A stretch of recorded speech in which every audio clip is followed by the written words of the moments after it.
Hi Ruben. First of all, just start with the sad news about Kath. She meant a lot to the people at this club. I know you've not been there a long time, but you'll be aware of her legacy. Yeah, you feel it today. It's a sad day. Everybody talks about Lady Kathy. I met her 7 years ago doing the internship.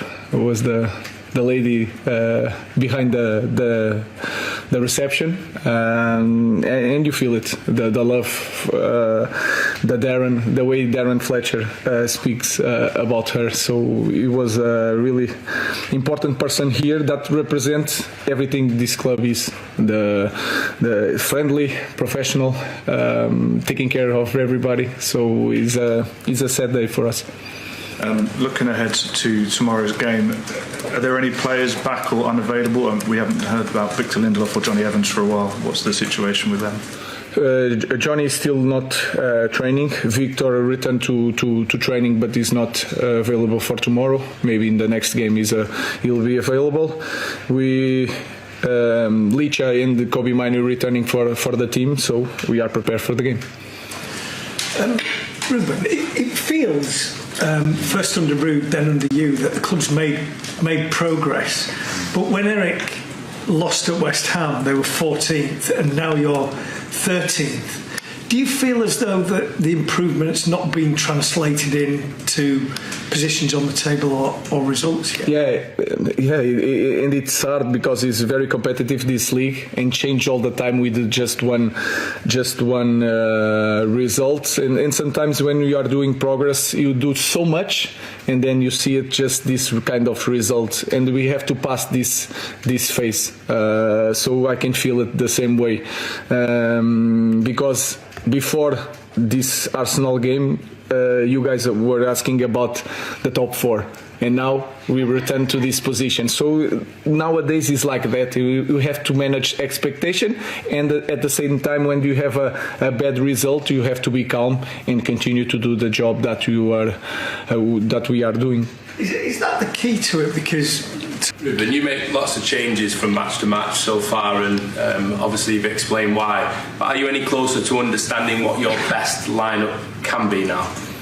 More or less, yes. You have an idea, but then we have the problems that players returning without training, and then you have to manage the load. So we have always the same problem, and then you have to imagine and to understand what kind of player you have. Like Bruno Fernandes, you feel it against Arsenal. In the end, he was a little bit tired, but you know that he is going to recover very well. If you think about Manuel Ugarte, I know him for so long. I know that sometimes he needs a little bit more time. So we are in that process to know the players and try to manage that.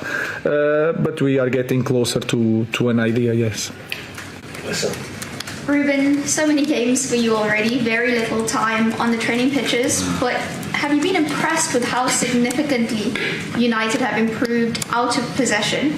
And is that then the foundation for you to build on? I think that is a key point for us. And we have to understand our supporters. Just in 2 weeks, in 4 matches, you can understand that they just want to see effort. In the first moment, they just want to see effort. Then they want to win games. And after a while, with effort in winning games, they will want to see a very dominant team. And then this is the phases that we have to follow. This one is the easy one, is that effort, full sprint back, full sprint forward. And that is a key point for us. So our focus is a lot on that. Every defeat can be a win if you turn it into a lesson. So what were the big ones you guys extracted from that Arsenal game? It's really hard. I don't like. I learn the same, I think, with wins, because I'm really focused on the performance. I learned a lot against Everton. We won 4-0, but you can see so many things that are wrong. I saw the same thing against Arsenal. Of course, we have to improve set pieces, and we try it in the indoor stadium. We spend there a lot of times, but then we need time to think about things. We don't have time to train sometimes our structure. We're past one. We have one game, the next recovery, and then the other game we have to prepare for the next opponent. So it's really hard to manage everything. But I feel when I see the team, we are improving in some certain aspects. Ruben, you obviously a squad and the players are coming back and they're getting themselves fit now. Are you learning about your players every single day, or are you learning more on a match day? Because you're changing the squad rotation quite a lot at the moment. Are you learning about your players moving forward of who you can trust on a weekly basis? Yeah, I trust in every one of them. What I'm understanding in the training, in the games, and each position they play better. In what kind of situation is better for you, one guy or to another? These things I need to be close to them. I need to see the games in the dugout, as you say, not in TV. So I'm learning, and I think we as a staff are learning really fast what they are able to do or not. So we are trying to find out everything in a fast pace.